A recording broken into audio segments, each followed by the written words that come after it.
So we are live. Hello, everybody. Good evening from Berlin, Germany. To everyone watching us, my name is Mike, and I have here with me my co-host Stephen Boite, and we have a special guest this evening, George, who's going to introduce himself shortly to all of us. This podcast is brought to you by Settling in collaboration with Opportunity Pulse, and as you know, we come here once every other Friday. This episode is a very special one, and as you may have seen from the title, we kind of gave it an interesting name, The Invincible Professional. You know, how you can job hunt and all this stuff. But key thing to understand here is that this episode is not about asking for sympathy or showing empathy. Well, empathy is always good. However, it's more about asking the difficult and constructive questions like why is Germany spending so much money to bring foreign experts or professionals when right within here in Germany you have so many highly qualified diaspora and professionals who are already in this country, but they're invincible, they are underutilized, and you just ask yourself what's going on. So, and this was actually also the core reason why we co-founded Opportunity Pulse. The Pulse, the heartbeat of opportunities in Germany.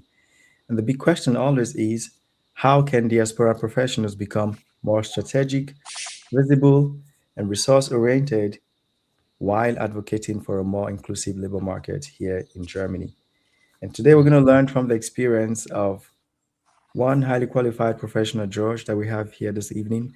But before I proceed, I would let my co-host Stevie to get on with his opening speech. Thank you very much, Mike. Again, to everyone who is following and always tuning in to listen to us. We are very delighted and honored to have you once again.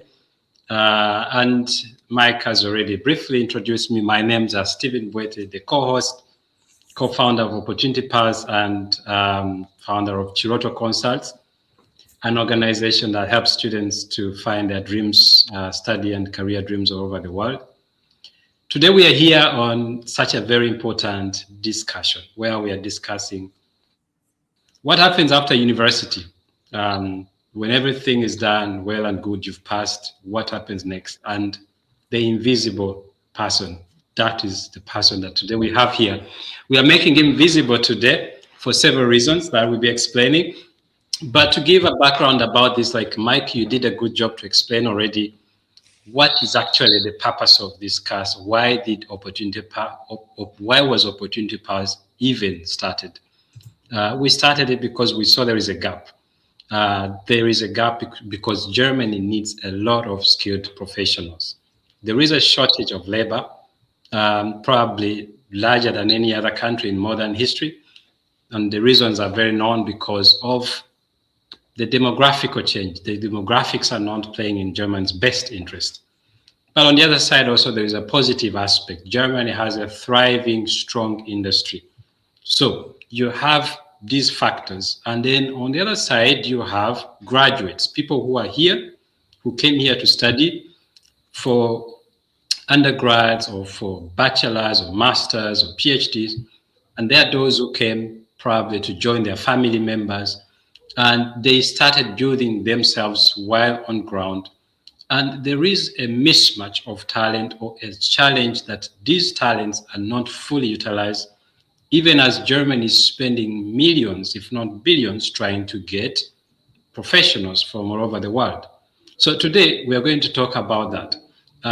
For us at Opportunity Pulse, this is not just an economic issue, but this is an issue about people, human beings who come here with hopes, with dreams, and they want to meet those dreams. Some spend huge amounts of money to come. They want to study, to improve their lives and to support their livelihoods. So we want to give this a human face to make these people visible. And I'm very honored and delighted to have a person from my community, the Ugandan community, of course. George is one of those people that I met the first time, and I feel like he's somehow quite a different person. One, he's a very articulate guy. Second, he's a very knowledgeable guy. But I was also very much impressed about his academic achievements. He's going to talk so much about that. but he had a very good attitude. If you remember, Mike, we had that event that we hosted at the Rivera Strasse Sales 5 venue. So when we finished that, he came to me and said, how can I keep improving myself? How can I get this qualification and that qualification? And what kind of course do I need to do to be able to get into this kind of job? So I watched him as a person who genuinely wants to integrate in the German market, who wants to contribute and to also to improve his life. But also besides that, I found that he's one person that is teachable, that wants to learn, a professional who is always seeking to develop himself.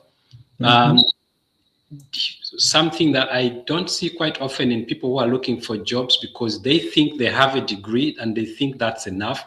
George wants to make sure that he's always at the edge of the competition. Without saying so much, I think George is one of those people that represent this generation of skilled diaspora community members who are professionals, they are ready to contribute to society, but they want someone to give them a chance to contribute. And that being said, I would like to give him a chance to introduce himself to the person who is watching, probably his next employer. So George, please, the microphone is yours. Thank you so much, Stephen. Oh my God, I wish I could just carry all that and take it to my interview and present it as is. That would be so nice. Please go ahead. Hi everyone. My name is George Ntegeka. I'm a Ugandan living in Germany. Stephen has said so much. I thank you so much for that introduction. I'm humbled. Yeah, been here for close to 3 years now. Yeah, and yeah, it's been quite an experience. I recently graduated with a master's in project management in March from Arden University, and I had the honor to win the Vice Chancellor's Award. So that was a really great honor because it shows at least we're doing something. It's really an honor to be here with you guys. Thank you so much for having me. Yeah. Great, George, and thank you also for taking out the time to join us. Yeah.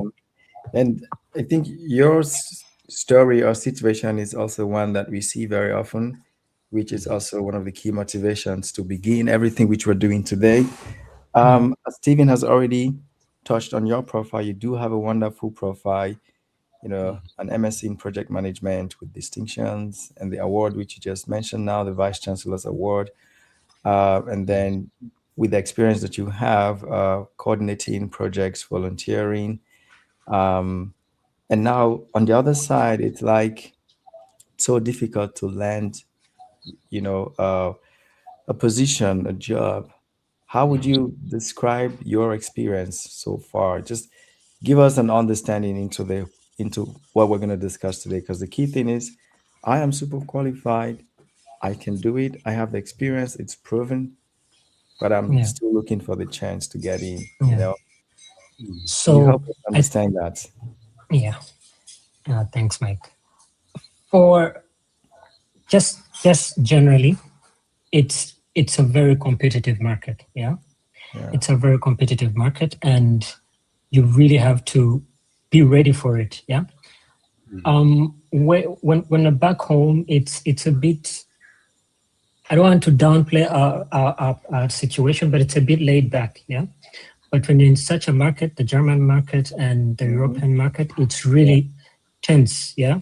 So as soon as you see a job offer, you have to just know there are like 500 guys who have applied, especially with the remote jobs, with these really big jobs that we want, the project management and data analysis. So the trick is you have to be proactive. Yeah. Very, very proactive. Yeah. Because it's not going to wait for you. You have to jump. You have to jump out and grab it by the neck, if that analogy makes sense. Yeah, and of course, including putting there some other things like internship. You have to consider internship. You have to consider also volunteering, because in such a market, volunteering is very important. Yeah.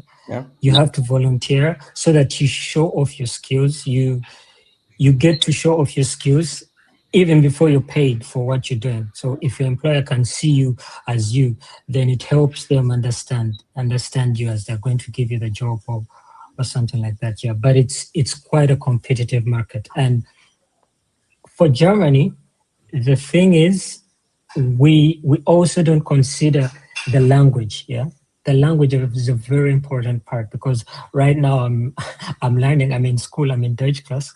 So, and it's interesting because when you're learning the A1 and everything, you think it's easy and all that, but as you get into deeper and deeper, you understand why you have to know these languages. Because when you get into when you learn the culture, when you learn the language, and you start understanding what someone is trying to tell you or something, it helps them communicate. So when someone is communicating to you and you reply with a Deutsch phrase or whatever, they're taken up. They're like, oh, okay, so you can speak everything. Yeah. So you really have to be proactive. You have to be ready for a very, very fast moving market. Yeah. Thanks, George. True. Stephen. Yeah. A very interesting one, George. You actually went one step ahead, actually, with what we wanted to find out. But if you allow me, George, take us back to the journey of a student from Uganda, which all of us have gone through. What were the hopes? What were the dreams? What was the drive being to this place where you are right now? Yeah. So in Uganda, you have this environment where you're maybe thinking that everything is there, but when you get to search online and see these universities and what they're offering, just a backstory. I did quantity surveying, yeah, which is construction, building economics, yeah, and from there I moved to project management, yeah. So the shift was not so hard because I was doing project management in construction, yeah. But now, when you get an opportunity to do, let's say, a master's in project management, and you're given a chance in Germany, you have to come, and in your mind you're thinking construction, yeah, construction. But then when you arrive here, everything is different, because the construction industry is completely different. It's different. It's so different. So it was sort of a shock, yeah, because you try to look into the construction market and you have to know the language. You have to be like C1, C1, or B2 at least, yeah. So for me, that shift was heavy. It was heavy on me because I had to realize, okay, now that I've shifted from project management and construction and everything, I'm now in Germany. So what next? So I had to look at. That's why I had to look at, because I was already comfortable with the computer. So I had to look at things like project analysis, yeah, project analytics, big data analysis, and took them up as my electives, yeah, in my master's. So that helped me realize that when you're home, I think we don't have enough information back home. And if we could get this information, if we could get such podcasts, yeah, and people get to see them back home, it would really help, because it opens up your mind, and you get here when you're very, very certain of what you're going to do, yeah. But for me, it was a shift, yeah, from construction, and I was so into construction in that I was getting into project management, construction, sites, and everything. So I had to take that shift. And being a project manager here for construction in Germany it would take you years, yeah, yeah. So here you have to start. It's like you start from ground up, yeah. You start from the beginning. So it was quite a shift for me, yeah. Well, it was a really big shift, yeah. From That's right. And yeah, that's what we see always in the journey of a migrant, that they connect between what you were used to, the qualifications that you have had, and the experiences you've had, the networks, and then you come into a new society where you have to go from scratch, and then you start wondering, why does no one recognize all this which I had? Exactly. And the people don't actually recognize that, not because they don't recognize it for the sake, but because the value of what you have does not fit into the new environment that you're in. Yeah. And this is a very typical journey that we see. And you've mentioned one of the things that you did, which were very smart. You start to adapt. You say construction, you start seeing maybe the real sense of construction, what I'm used to, this site management and all that is not relevant here anymore because of the lack of language, the legal, the knowledge about the landscaping and all this. And now you start like going towards what the society here needs. And some people remain blocked in that setup. For you, you started now to see what does the society here need and how can I align into meeting those needs here. And I guess Mike would probably want to ask a question, right? Yeah. So I guess the key thing always is that we recognize our strength and then and say our weaknesses too. What are those things that we currently do not have? I do like the fact that you already touched on the points that you adjusted, because again, you came, you saw that it's different, and then you adjusted. And that's also one of the problems that a lot of people actually face. But then I guess now come the other question for you. With all the challenges you've been facing so far, have you ever asked yourself if it's still worth it? Like everything so far, if it's actually still worth it, how long do you think you can still carry on, searching and then just hoping to land what exactly you're looking for, and if all the troubles so far, if it's worth it? So just to give you a backstory, we started with some friend of mine. We started in 2024. Okay, like the masters. Studying the masters in 2024. We started in February 2024, and by September, he was like, "George, you know what? I can't. I have to go back." And he traveled back. He was from India, and he traveled back. And I keep on pondering on that story, because some people may judge him. Yeah, you may judge him, but it's hard.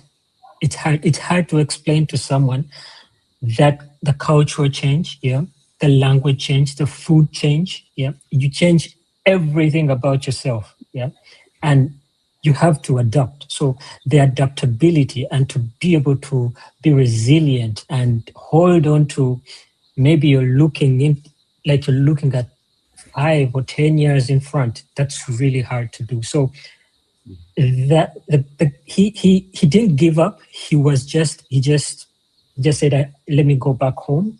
I think this is not for me." Yeah, and he told our class, because we were friends and we were in the same friend group, and we used to do courseworks and things together. But he went back. He traveled back. So, not to judge, but it really takes persistence. Yeah, you have to be persistent. You have to be ready for all the changes that come with it. You have to be ready to, for lack of better examples, eat the bread.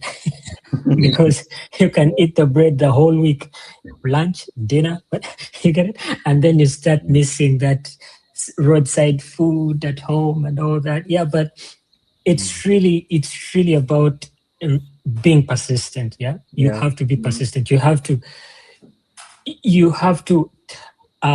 let go. Like, you have to let loose and say, okay, now that I'm here, what should I do? Like, now that I'm here, should I, this bread is there. How can I change it? How can I, you get my point, yeah? You really have to Yeah. You have to change your brain. You have to just switch your brain and just say, okay, now that I'm here, let me do this. And also look at the end picture, the end goal, instead of looking at 1-2 years that you have your masters. You have to stretch yourself. You have to look at 5-10 years. You're like, okay, if I have 5-10 years, what can I do now? Yeah. What can I do now? So that's when the language has to set in. Yeah. Everything has to set in. You have to attend these activities. Go for the Oktoberfest. Go to integrate, so that you know what goes on. So that when you're at the workplace, you're not out of place. Yeah. So I think it's really the resilience, and just pushing when you have to push on. And that notwithstanding, most times we struggle alone. Yeah. Most people I know, they come here and you're alone, because Stephen has told me his story. We always chat, and when you hear his story, I stop feeling sorry for myself. Yeah. Because sometimes I'm like, oh man, what's going on? And then he tells you stories and you're like, no, I'm good. I'm still good. You're like, I'm still good. No, just before we close, another thing is I had the great opportunity to have a partner here, because she was already here. Yeah. So she helped me through the whole process. Yeah. She's been really helpful. Yeah. She wasn't with me in Berlin, but at least having someone by your side to call and you're like, oh my God, I've eaten bread again. And then like, don't worry. I mean, tomorrow maybe you have kartoffel or whatever. Yeah. So there's also that. And if you don't have anyone, just make sure at least you call someone at home and talk about something that has happened that day. Talk to them. Let them have an audience to talk to someone. Don't be in the house for 2 years alone. Yeah. I think maybe Stephen, just before you come in, yes, what I would just like to add to this is also the point about what works for one might not work for the other person, and this is also when you really have to ask yourself, what do you want? Stephen, if you recall, last year when we when we incorporated Opportunity Pulse formally, just after we finished from the lawyer's place, and then we're having a drink, we're just talking, and like all the effort and the energy and everything that we do, we're just saying, if this was in some other country, the US, the UK, and I literally asked you, Stephen, are you happy with everything so far? Are you happy? We asked ourselves that, because you're cracking your bags immediately. Yeah, it's like, is it worth it? It's still the same question. So, but if you recall yesterday again, Stephen, after I had some client visitations, I was telling you about the enormous opportunity here that exists, and how Germany is truly a virgin land for us. So again, not everyone will see this, but even we ourselves, George, we also ask ourselves this question: is it worth it? I tell some of my friends that for some people, Germany is a downgrade, and it's a fact. If you know what you're looking for, if you understand the kind of things that you can tolerate, and what you're aiming for, maybe for some people Germany might be a downgrade. For other people it might be an upgrade. But I think for me, I see Germany as a virgin land, and that's genuinely what keeps us going. What we see, regardless of is it worth it or not. It's very interesting, Mike. The question, the way you asked it, is it worth it? After going through all this, and you're still going through stuff, is it worth it? And I would say the answer, I didn't expect what George has said, but to connect it to the story of his resilience and the story of someone who gave up, but still not being judgmental to that person, because everyone in the migration story, everyone has timelines, everyone has set their goals. Everyone has got dreams and wishes. And in some ways, you find those dreams, the goals, the wishes don't align. So at some point, people will get out of the queue. And those who keep going, is probably because there is something bigger they set up to achieve, that no matter what they're going through, they feel like it's still worth fighting for that. And that leads me to the next question again, George, that you just briefly already highlighted, and something that we have been saying quite often here with Mike, that we, most of the time, we talk about problems. We lament too much about what is happening to us, what other people are doing to us, why no one is doing this for us. But then we get the key things that lies within our abilities, that level of influence that we have, the resourcefulness that we have, the energy, the culture, the vibe that you bring with that resilience. And that brings me to the question about the practical strategies, things that you have been following. What is your script, your blueprint, and what you're still doing, even though you're not yet there where you are? Because I'm not only asking this about you or for you, but for someone else who has come to an English taught course program, has been living in this bubble and is struggling to find their place in this society.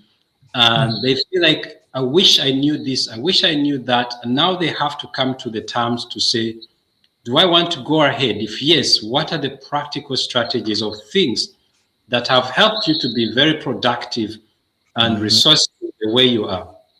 George? Yeah. I think it's a couple of things, really. I could look at, first of all, back when I just come, I wanted to be so, because I'm used to, like back at university, you have friends, then after class, you go out, you maybe have a drink or something. So that cannot be the situation here. Like all the time, you can't after class and everything. So after class, you realize people go their ways. Yeah, people have student job, people have mini job, people are preoccupied actually. So one thing that I took up from school is I used to get involved in a lot of activities at school. Yeah, volunteering at school. Yeah, so I'll find myself in the students' lounge or with the lecturers or whatever would keep me busy. Yeah, because at that time you have your mini job, but of course it's not as busy as the 40 hours a week job. So you have some time on yourself. Yeah, so I found myself getting so sucked into volunteering, yeah, in that even towards the end, I applied for a volunteer teaching assistant, and I went through, and I had a very wonderful mentor. I don't think he minds me mentioning him, Gobani Mohammed. He's a very nice guy. He put me through it. He was showing me, like, do this, no, this, you can't do this when you're in front of students, do this and that. So volunteering is key, I would say, to us who are looking to, you're looking for an opportunity. If you have some time on yourself and you're not going to put in a lot, you're not going to spend money, then volunteer. Make sure you volunteer. Make sure you're out in the world and people are seeing you. Yeah. Then internships are also there, because I also took up an internship while I was at school. So these things of getting involved, let the world see you before it pays you. I know it's a harsh statement, but let the world see you before it pays you. So I volunteered, and I'm still volunteering till now because I get called and I do some small things, yeah, but I still do till now, yeah. And I think the grant writing, the sponsorships that I look for time and again, you get to meet people, yeah. You meet people in these groups that we were put in. You meet people from all over the world, yeah. You meet people. You can have a pool of like 10 people, a team, yeah, and maybe your team lead, and from the 10 people you have people from every continent. So that's how big. Yes, you're volunteering, but you're getting to know people. You're getting to realize how someone looks at a sponsorship or a grant, how someone looks at. So it's sort of you learn how to work with other people. So I think, to me, internships and volunteering. Of course, internships are better.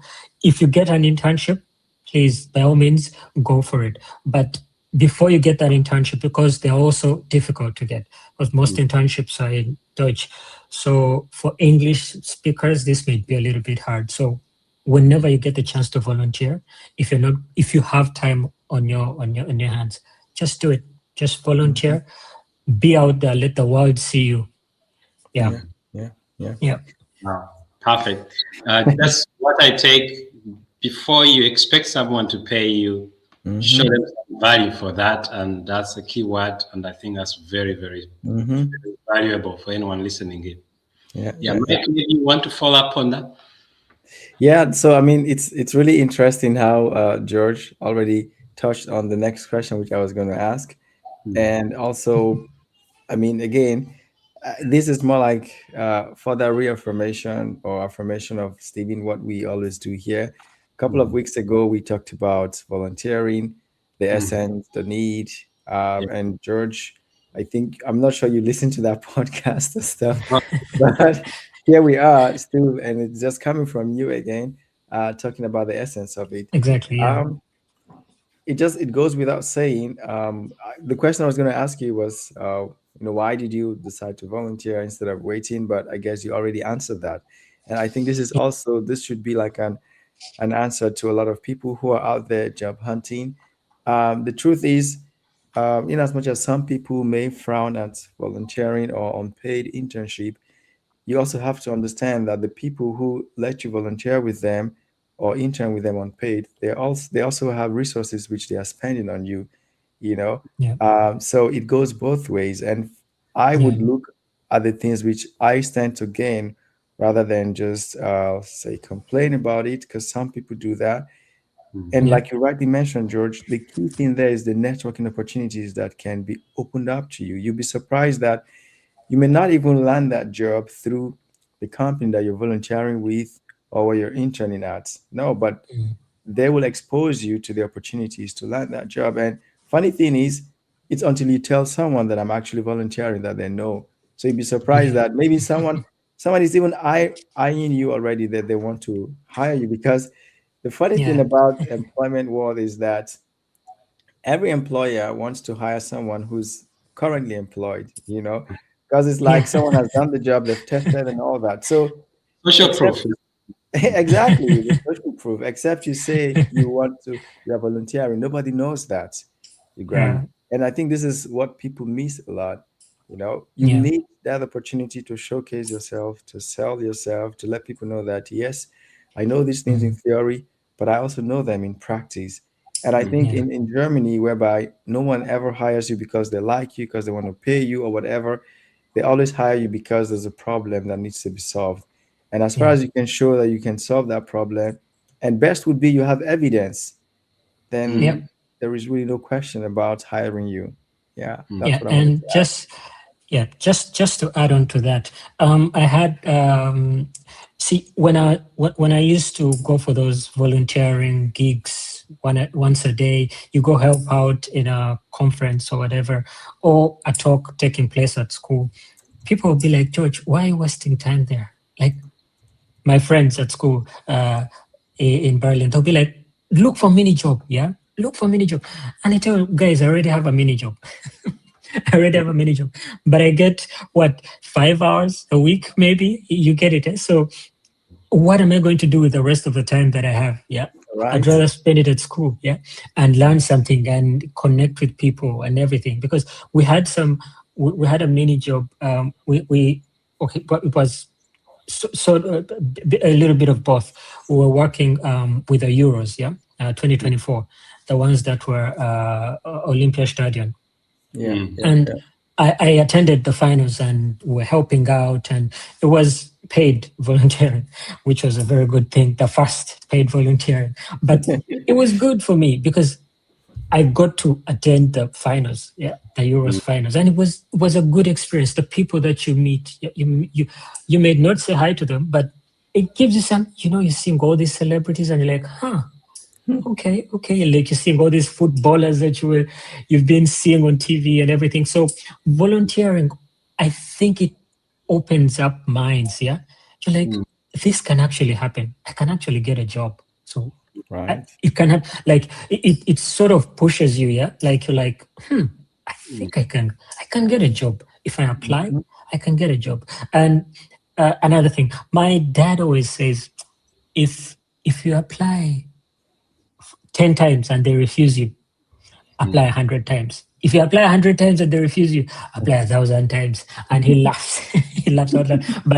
But it makes a lot of sense when you think about it. Like, just keep on applying. But as you're applying, have something to do. Keep busy. Yeah. Do something. Yeah. Yeah. That is very solid. Thank you so much for mentioning that about your dad. And shout out to our volunteers out there, Joseph, Evangeline, and so at Opportunity Pals, who are doing so many things to help us to keep this platform alive. And yeah, this is also one other thing that we do at Opportunity Pals. We provide opportunities for people to volunteer, to showcase their skills and their experience. And I think, Mike, you just touched on something that is very key about volunteering and about understanding what the employers want. And in most cases, the employers want to see someone who has been tried and tested somewhere, and that person brings certainty and security to you as an employer, as a business person. Which brings me to the next question, George, about value addition. Because like Mike rightly said, employers are not putting you on their salary list because they think that you're so nice, you have a beautiful face, you have a smile, you have the vibe. Employers are looking at who can help me solve the issues, the problems that my clients are facing.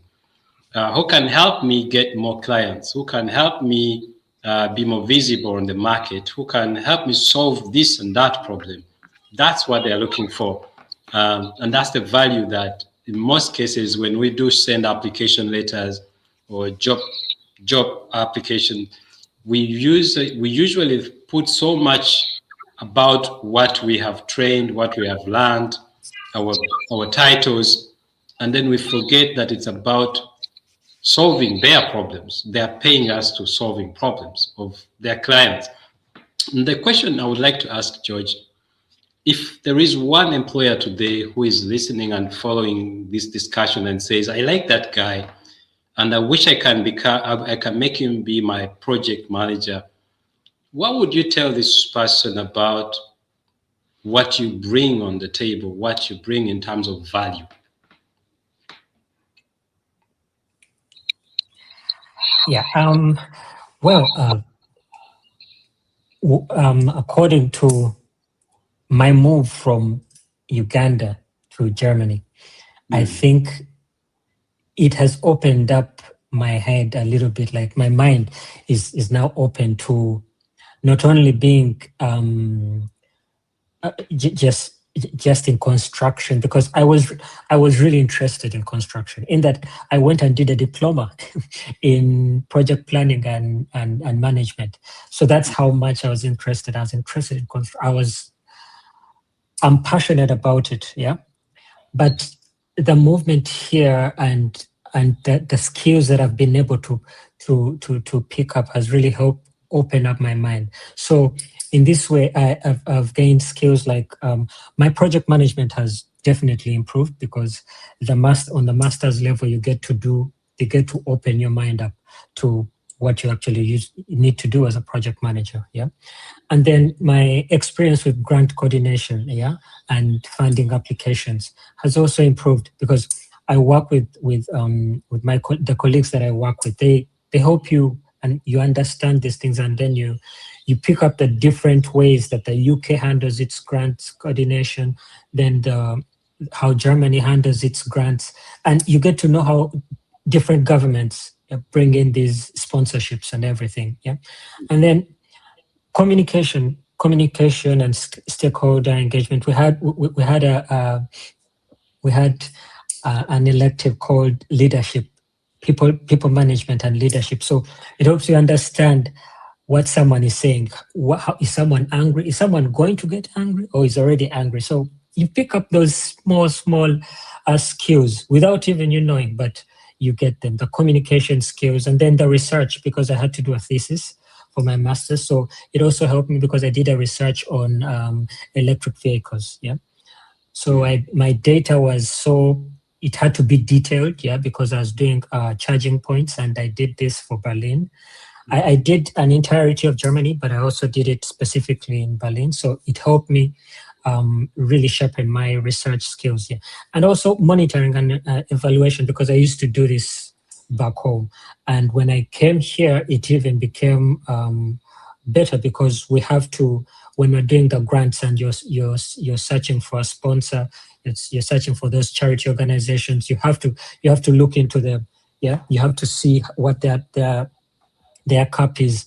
You have to see how regularly they give out these grants. So all that helps you sharpen those skills. And then intercultural skills, as I've told you before, I've had to work with so many people that I didn't know that I would work with. Yeah, you sit down and you're talking to people in the UK, you're talking to people in Ghana, you're talking to people in the US, in Mexico, and you're all doing something like for an hour or two, and you're all getting to know each other, and someone is talking and someone is telling you about their experience. So it helps you develop your intercultural skills. And also, lastly, my skills that I gained from this volunteer lecturing assistant, they really helped me. My communication skills, my presentation skills, because remember, when you're starting out, of course, you have to have a mentor, someone else to show you what to do. So he really helped me understand, and they show you the smallest things in presentation. I could give you an example, like in a presentation, there are nine parts, and I didn't know that. Yeah, there are 9 parts, there are 9 squares. So those small things, and the center square is the most important, because that's where the person is looking at. You have to be illustrative, not very many words. So you pick up all these skills as you continue to present. You're presenting to the class. The class is asking questions, and you have to know how to answer these questions. How do you approach it? And if someone starts arguing with you, how do you handle them? So those small things have helped me really understand and sharpen my skills. Yeah.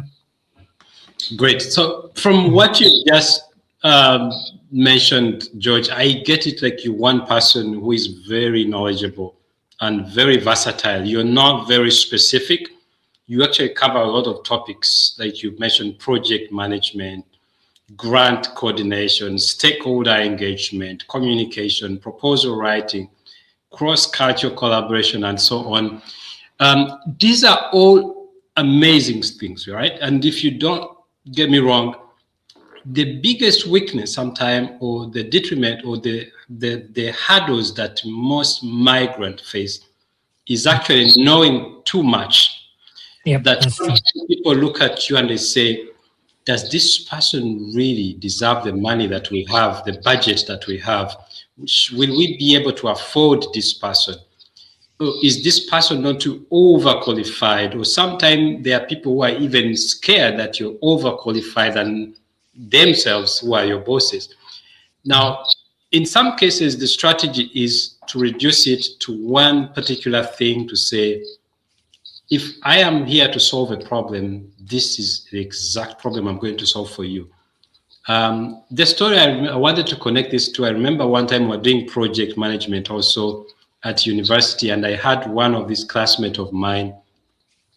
Everyone was trying to convince about we were pitching to a real company. We were doing a project for them, and the guy said, everyone has tried to pitch, but I want to tell you one thing: you are missing money. There is money on the table, and you're missing it.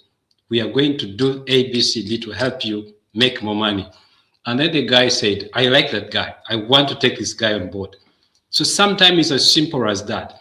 So from all the things that you mentioned that you're so good at, and I'm 100% sure you do, what is one big problem that you think you can help an employer to solve?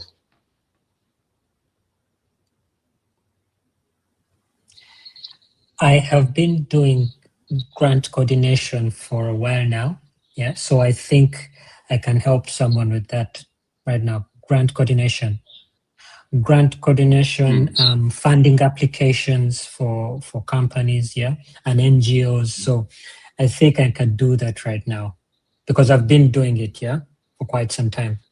Yeah. Great. So if anyone there listening and watching, George, you're looking for the right person to do your grant coordination, to engage your stakeholders and to write proposals for you, this is the guy to go to. That's a small commercial. I hope you will not be charging you for that, Mike. Yeah, but maybe we could touch on this, one of the questions we have from the audience, and we could also react to some of the comments.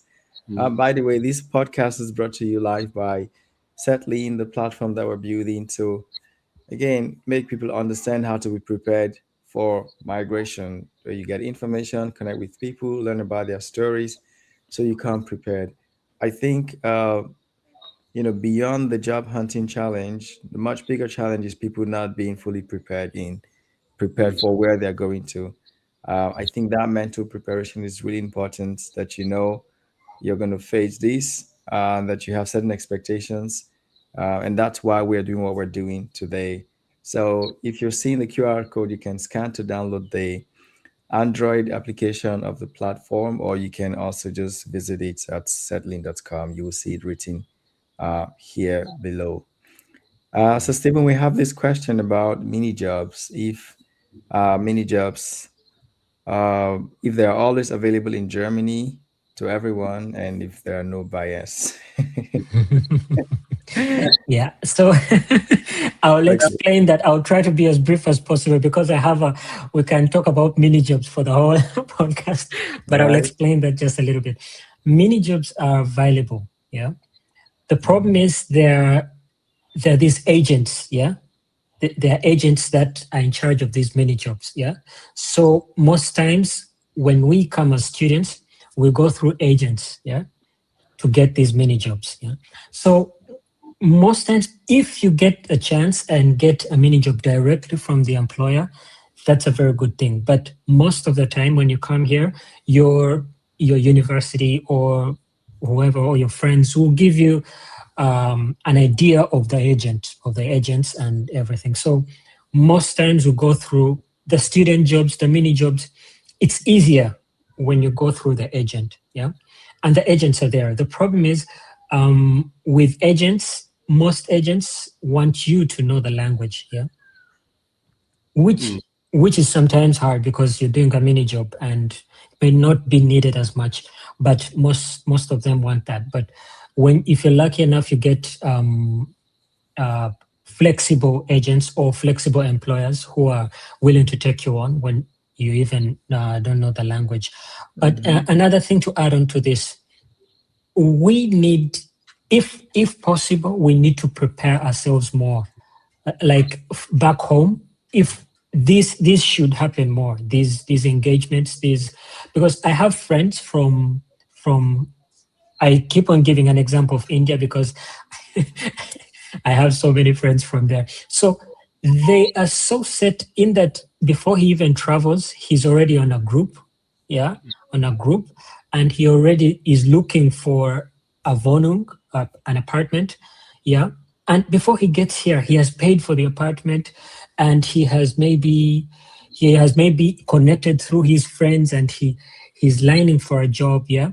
And of course, the government supports them a lot, yeah, because they have those incentives of sending students, and they have those really good loans for students. But that aside, they really have information. So this should happen more. People need to know what goes on. So yeah, mini jobs are there. There's so many. The problem is they're through agents. That's the problem. But when you get it directly from the employer, that's a very good thing. But most times you get it through an agent. Yeah. Stephen, you want to touch on that briefly? Yeah, that's exactly true. The mini jobs, there are few mini jobs you can get directly from the companies or the employers themselves, or the part-time jobs. The most mini jobs are usually through the so-called Zeitarbeitsfirma, or the middlemen So these are companies which basically are HR companies that do go between employer, and employee. And they make a markup, of course. Let's say the company offers a job, maybe an hour they pay 10 euros. They're going to pay you 6.5 euros or 5 euros. And then they take the rest for themselves. And of course, on top of that, they also have markups. This is this challenge that most students go through, that even when you have challenges or problems, you never talk to the employer yourself. Yep. You have a grievance or anything, the person that you talk to, who is basically your employer, is that Zeitarbeitsfirma, or the yep. company that actually goes between you and the real employer. Exactly. I have been a student. I went through that most of the times. I was working in one of the top hotels in Berlin that people pay thousands of dollars to stay overnight. And if you tell someone what the students were paid and compare to what the normal people who are working with the real hotel are paid, it's incredible. But these are some of the challenges that students go through. Yes, their jobs with the mini job, actually, they are not hard to get. The problem is they don't have the same rights as the normal employees of the company who are directly employed. So the advantage would always be, the advantage for the mini jobs are that you're so much flexible, especially as a student. If you do have only time on the weekends or in the evening, the mini jobs are very flexible. Whereas if you do go into a straight arrangement with the company or the hotel or the employer, they are not so flexible with their contracts. If they want you to work during their time while you're at university, there's no way you're going to balance that. So that's why many students usually go to mini jobs, because of that flexibility, vis-a-vis the other challenges of being underpaid, underskilled, and stuff like that. Yeah, I don't know if that answers the question of the person who asked. Yeah, I think so, but I wouldn't worry if I'm not in Germany yet, if I'm going to get a mini job or not. Just come prepared, be opened, and make the right connection, and keep listening to our podcast.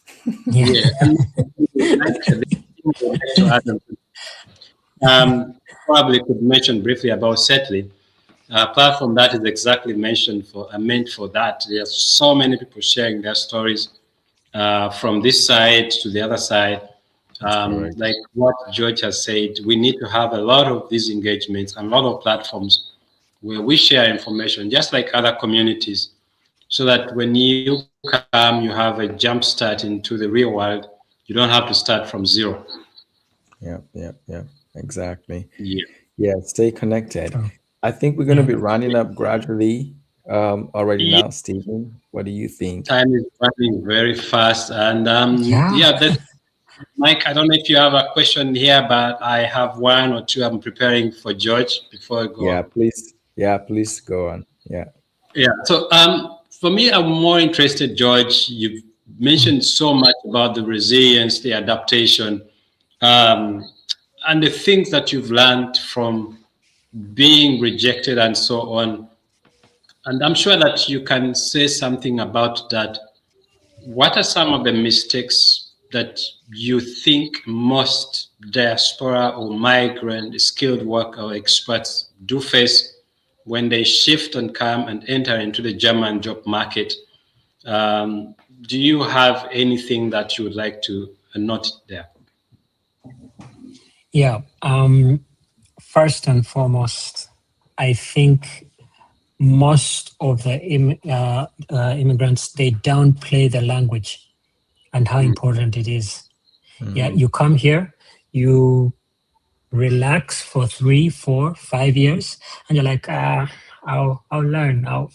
We downplay it so much. And most times we realize that it's so important later on. Yeah. So I would really encourage people.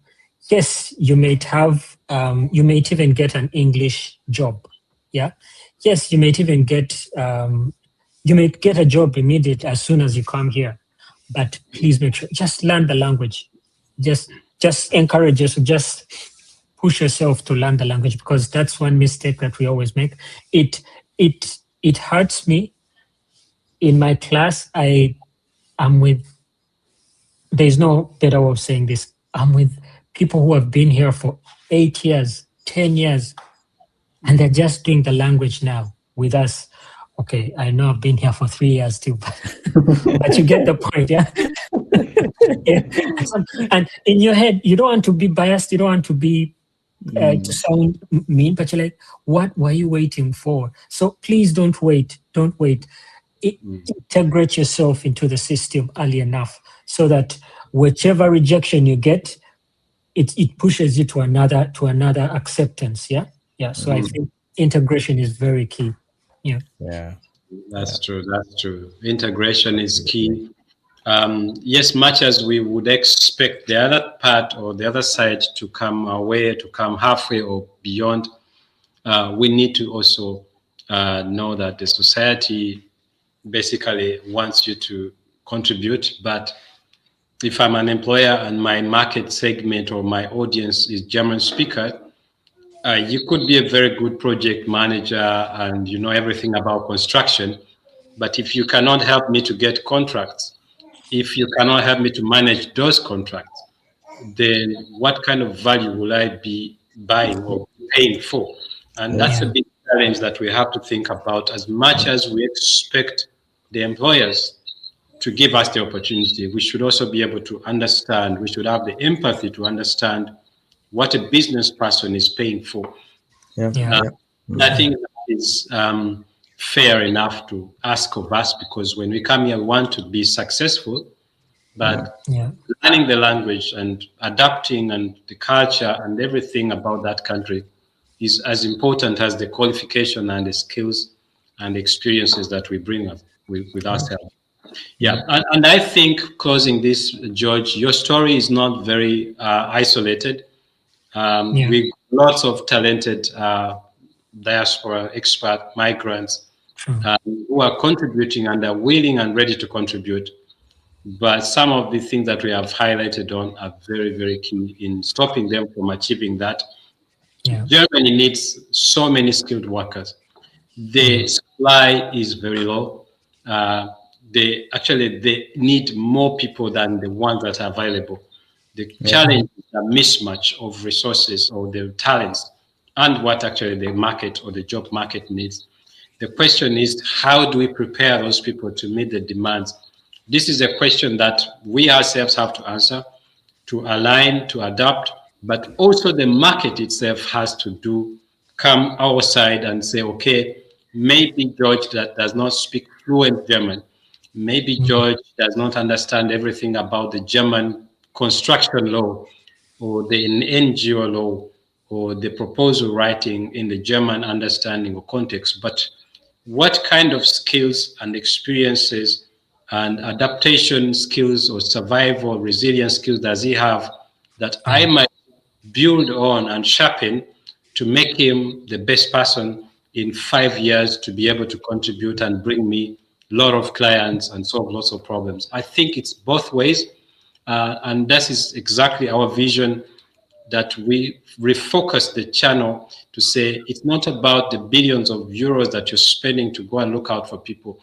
Spend that money on preparing those people who are here already. Give them a chance. Train them, teach them your ways and your expectations, give them timelines and expectations, standard and KPIs, and give them the challenge, but also the opportunity to be able to deliver. And that, if we do that from both sides, I think we'll be able to help this issue or this problem of the Fachkräftemangel or the lack of skilled laborers that we have right now. I would like to give Mike a chance to say his final remarks, and then we'll give our guest, George, the chance to pitch to his potential employer out there, whatever is on his mind. Yeah. So thanks, Stephen, and to everyone watching us across the different media platforms. Job hunting in Germany it's a big issue. We all faced it. A couple of years ago, when I got my first professional job, that was back in 2018. Honestly, when I got home, and I couldn't believe I've been hired. But then it did happen. So again, it's nothing extraordinary.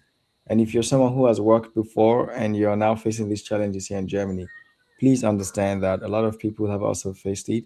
And in most cases, it's nothing personal, really. Me now, being self-employed and working with other people, becoming now I understand it. I understand the reluctance sometimes for an employer to hire somebody. You can't actually easily put yourself in the position of an employer because you actually have to be one before you can actually put yourself in that position. So it's actually very difficult to be on the other side. The fact remains that if there are vacancies, which there are, as we know, then there's also the need, the demand for the people. So it's there, but it's just everything in between is what you have to solve. And the only way is to change your mindset. Again, you can't put yourself in the position of the employer because you haven't been one, but as much as possible, try to imagine yourself being in their position and what problem are you going to solve. And uh, it's something difficult that one can explain in a few words or in one podcast, but everything we've been trying to teach you here is to further validate the fact that yes, there is that demand, there's that need, and then more importantly, that you identify everything between and how to get there. And one way, amongst other ways, is putting yourself out there, leveraging any opportunity which you have, and not waiting until A, B, C, or X, Y, Z happens. So that's kind of the summary of what we've been talking about. And I'm very happy George is here to share his story.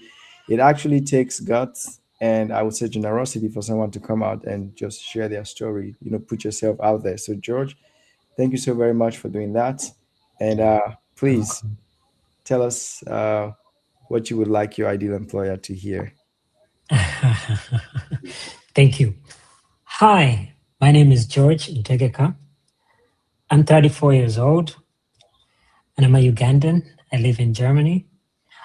I'm a project manager by profession and a grants and funding coordinator by trade. I have skills in communication, people skills, computer skills, and I would like it if you take me up as your employee. Thank you very much. Okay. Dear employer, you heard George. Please give George a chance, get to know George better. I'm sure George has many more things to say here, which we couldn't cover.